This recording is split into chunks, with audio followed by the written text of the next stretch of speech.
They always said nothing ever happened in Ravenshade, a sleepy town tucked between old mountains and fog-lined forests where neighbors knew your middle name. The corner store clerk always smiled, and the biggest excitement was the high school art show every spring. But that was before the painting was torn, before a dog quiet, loyal rescued, did something no one expected, and forced the town to remember what it worked so hard to forget. Lucy Matthews was 13. A little odd if you asked some of the other kids, always sketching in the margins of her math book, always whispering to her dog like he understood. Maybe he did. His name was Max. Golden brown with soulful eyes, a mixed-breed rescue who never barked, never growled. Found by the shelter, chained behind a cabin in the woods. Thin, scared, silent, Lucy had begged her parents to adopt him. He followed her everywhere, even to the Ravenshade Middle School, where she volunteered after class, helping clean up the art room and sometimes hanging posters for school events. That's where it happened. It was a Thursday afternoon. Late October, the hallways were quiet, nearly empty. Lucy stayed behind to hang banners for the upcoming fall fair. Max sat beside her, tail thumping gently against the floor, as she climbed the little school ladder, sticking glittered letters. To the wall Max stood, ears perked, his eyes locked on something behind her, and then he growled. It was the first time she'd ever heard him. Ash, do it. Low, sharp, controlled. Like a warning, she turned. The old painting, the one no one paid attention. Two hung crooked on the wall across from the art room. A dusty frame, yellowed canvas, faded brushstrokes of a girl reading a book in a garden. It had been there for decades. Nobody really knew where it came from. Max lunged. Lucy screamed as he jumped, claws scraping the floor, then the wall, then into the canvas with full force. His teeth tore into the center. He bit, pulled, shredded. She pulled him back, yelling his name, but he wouldn't stop. It was chaos. His growls echoed down the hallway. Teachers came running. Lucy, get that? Dog under control, barked Principal Walker. Max stopped only. When the painting lay in tatters on the ground, everyone stared in stunned silence. But it wasn't just the torn painting behind it. The wall looked wrong. There was a hole. It wasn't very big. A small wooden compartment embedded in the plaster behind where the canvas had hung. Tightly sealed, no handle, as if someone had hidden it. The janitor fetched a crowbar. The compartment gave way. With a snap, inside was a bundle wrapped in oilcloth. Dusty, yellowed with age. Inside that, an envelope. Brittle newspaper clippings, an old black and white photo of a teenage girl, and a school ID card with a crack down the middle. Lucy leaned in. The name read, Clara Evans, grade 10. The date, 1993. Principal Walker went pale. The next day, the painting was gone. The hallway was cleaned. The wall painted over, officially. The school told everyone it was nothing important. Old records from before the renovation. But Lucy knew better, because Max kept going back. Every day after school, he'd stop at that exact spot. Sniff, whimper, scratch at the floor. Something was still there. Something he remembered, and Lucy had questions. Who was Clara Evans? Why was her ID hidden behind a painting? And why did Max, a dog rescued miles away, act like he'd seen a ghost? That weekend, Lucy went to the Ravenshade library. Old microfilm, dusty files, newspaper archives. She found it one article, just one. Local teen disappears after art fair. Clara Evans, age 15. Last seen leaving school grounds, published November 2nd, 1993. No follow-up. No suspects. No closure. A girl had vanished. 30 years ago, from the same school, and during the same fall fair Lucy was preparing for, and everyone acted like it had never happened. She showed the photo to Max. He sniffed it, then winced and walked straight to the front door. That afternoon, Max led her. Down streets they'd never walked before. Past old neighborhoods, past the church, into a part of town Lucy had never explored, and finally to a broken fence. Beyond it, it's an old greenhouse, overgrown, abandoned. Nature had crept in, vines strangled the windows, leaves piled against. The cracked glass Max stood at the gate, staring. Lucy followed. Inside, dust and silence. But in one corner, a rusted easel, and on it, another painting, torn, half-dash finished, and in the corner, the faintest.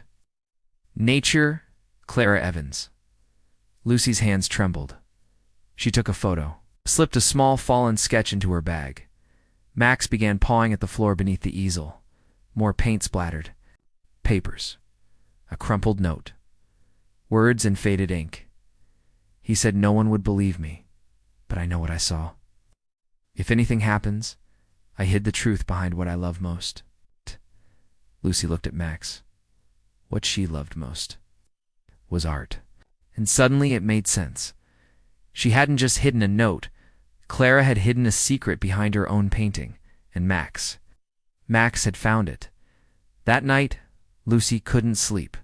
She kept staring at the photo of Clara. The same haunted eyes. Yes. Quiet smile. And she kept asking herself, why was Clara never found? Why had Principal Walker looked so afraid? What was Max trying to tell her? Because maybe, just maybe, Max wasn't just a rescue.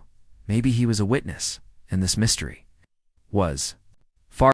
Lucy couldn't forget the look in Max's eyes. Ever since he tore that painting, he wasn't the same. He was focused, watchful, restless. It was like something had awakened in him. A memory, maybe, or a mission. In Lucy, she was no longer just a curious kid. She was holding a thread of a story no one wanted retold. Clara Evans, a name that had been erased. Lucy asked her art teacher about her, just casually, like she was researching for a class project.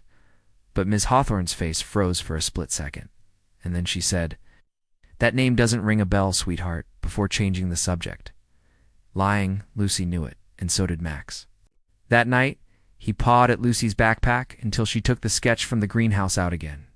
He stared at it, tail wagging once, and turned toward the front door. The next day was Sunday, cold, cloudy. Max pulled Lucy straight to the edge of town, to the older neighborhoods near the woods, and there it was, a crumbling house with a sagging porch, mailbox rusted shut. The name on the old wooden gate, Evans. Max sat and waited.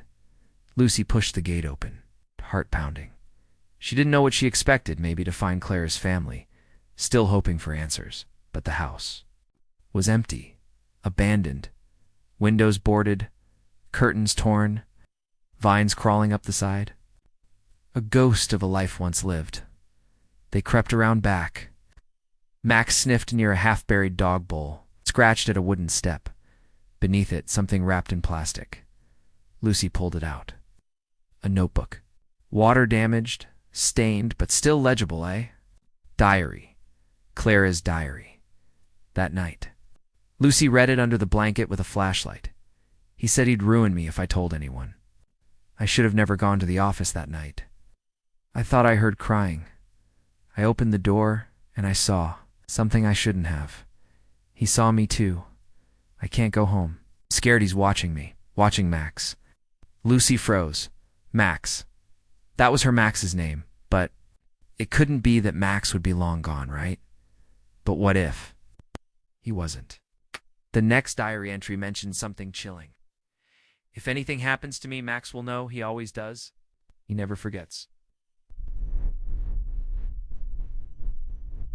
Lucy looked at her dog now, peacefully sleeping on the rug. But were his dreams peaceful, or were they full of the things he remembered and couldn't say? Monday came. Lucy returned to school. The hallway where the painting had hung now had a cheap poster in its place. Fall. Fair. October 31st. Same date Clara disappeared all those years ago. Coincidence? Max tugged her toward the back wing of the school, toward the old art room that was now used for storage. He whined at the door, scratched once. Lucy peeked inside. It was dark, cluttered, smelling of dust and turpentine, but Max pulled her to one wall, the farthest corner. There, tucked behind stacked chairs, was another painting, framed. Dusty, but familiar. A garden. A girl reading. But this one had something different. A shadowy figure in the background, half hidden, barely noticeable. Max growled. Lucy stepped closer. The frame was slightly off-center. She reached out, felt a gap. A loose board her heart.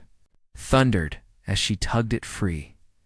Inside, a small box, locked, and next to it, a slip of paper with one word written in red ink. Remember. She tucked it in her bag as the janitor approached. "You're not supposed to be in here," he muttered. "This room's off limits." "But why?" Lucy asked. "It's just old paintings." He stared at her, then said softly, "Some things are better left covered up, kid," and walked away. That evening, Lucy searched the diary again. On the last page, there was a sketch of a necklace with a tiny key hanging from it. The note beside it read, "He tried to take it, but I hid it in Max's spot." Max's spot. Max's. Lucy whispered the words as she and her dog sat quietly. In the schoolyard later that evening, where would Clara have hidden something Max could protect? Suddenly Max stood up, walked toward the old garden behind the school. The one overgrown and unused, he began digging. Lucy knelt beside him, hands shaking. Minutes passed, then clink. Her fingers closed around something small and cold. A silver necklace. And hanging from it a tiny rusted key. The box in the art room Lucy returned the next morning before school started. She slipped the key in. Click inside. An envelope. A photo. And a thumb-sized, blood-stained ribbon. The photo showed Clara and another girl smiling in the art room. But it was what was written on the back that chilled. "Lucy, we thought he was just lonely. But he was watching us every day, every brushstroke, waiting for one of us to stay after school, alone." Lucy took the box and the note to her history teacher. Mr. Carter, the only adult she trusted. He read in silence, then looked at Lucy, his voice low. "Where did you find this?" "In the art room." His eyes darkened. "That's impossible. That room was sealed after the incident." "What incident?" Lucy asked. He didn't answer. That night, Max refused to sleep. He paced, barked, stared at the front door. Lucy followed him to the window. There, parked across the street in the dark, was a car she didn't recognize. A silhouette sat behind the wheel, watching the house. Watching her, she closed the curtain and held Max close. The pieces were coming together. Clara saw something. Something someone killed to hide, and someone still didn't want it found, because the last line in Clara's diary said, "If I disappear, follow the painting." Not the one in the hallway, the one in his office. Lucy froze. Principal Walker's office. There was another painting there, similar one. She'd seen it before. A girl in a field of lilies. Now she saw it differently. It wasn't just art. It was a hiding place, just like the first. She had to get in. And Max was already waiting. The school felt colder that Monday morning, not just because of the October winds sneaking through the old windows, but because Lucy knew what she had to do. Max wouldn't stop pacing every time she looked at him. His eyes flicked toward the school, building, and back at her, nervous, urging, he knew. There was one more piece left, one more painting. Lucy skipped her first class. She walked slowly toward the main office, where Principal Walker sat like a shadow in a quiet room. She peeked through the glass. There it was, hanging behind his desk, a painting of a girl sitting in a lily field, a perfect match to the others. She would have to come back when no one was around, so she waited. That evening, long after everyone had left, Lucy returned with Max by her side. She had snuck a copy of the office key weeks ago, from the custodian's spare ring. She hadn't even known why until now. The hallway was dark, silent. She unlocked the door. The painting loomed ahead, quietly judging. Max growled. Just once, low, steady. Lucy stepped closer, reached out, touched the frame. It shifted slightly. Her Fingers found a groove, a seam where the canvas met the wall. She pulled gently. A hidden panel, and behind it, a box. No lock this time. She opened it. Inside was a folded letter, old, yellowed, handwritten. Girl's necklace, the same one Clara had sketched, and something else. Strip of cloth, blood-stained, torn. She read the letter slowly, trembling. To whoever finds this, I never meant to hurt her. She came back that night. I told her to leave, but she screamed. She tried to run. There was blood. I didn't mean for it to happen. I just couldn't let her tell anyone. I buried the rest. I sealed what I could. I hung the painting to hide the truth. I thought it would fade, like the brushstrokes. But every year on October 31st, I hear her. I see that dog, watching me. Like he remembers. I was young, scared, but I've lived with it every day. The weight, the silence, the guilt. I'm sorry. R.W. Lucy stared at the initials. R.W. Robert Walker. The principal. She backed away. Her breath caught in her throat. Suddenly the office door creaked open. He stood there, tall, silent, his face pale, his eyes tired. He saw the box in her hands. He didn't speak, just stared at Max, who stood between them, growling. "Lucy, finally," said, voice shaking. "You lied. You knew, Clara. You knew everything." He nodded once, slowly. She wasn't supposed to come back that night. Lucy clenched her fists. She was 15. He looked down, and I was 24, fresh out of college, lonely, stupid, and dangerous. Max barked, loud, sharp. Walker flinched, just like the first time. Max tore the painting. Lucy took out her phone. I already sent the letter. The pictures, the diary, everything. His shoulders sank. Then I suppose it's over. The police arrived hours later. Walker confessed. Clara had found out about his obsession. He had been watching her and her friend through the art room windows. That night, when she came back to grab a forgotten art project, he confronted her.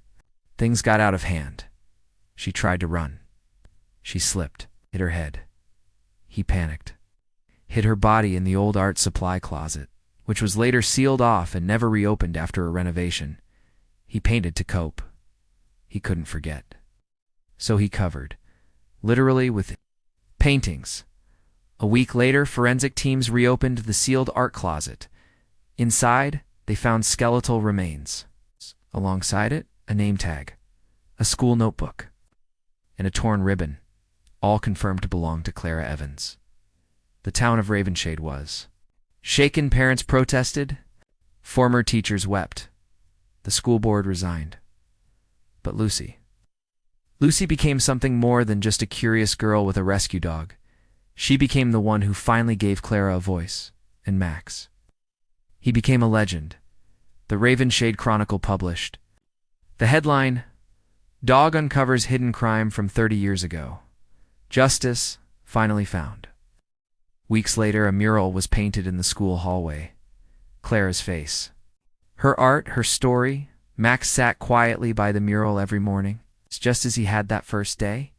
But this time he didn't bark, he didn't growl, he just watched, like he knew she was finally at peace.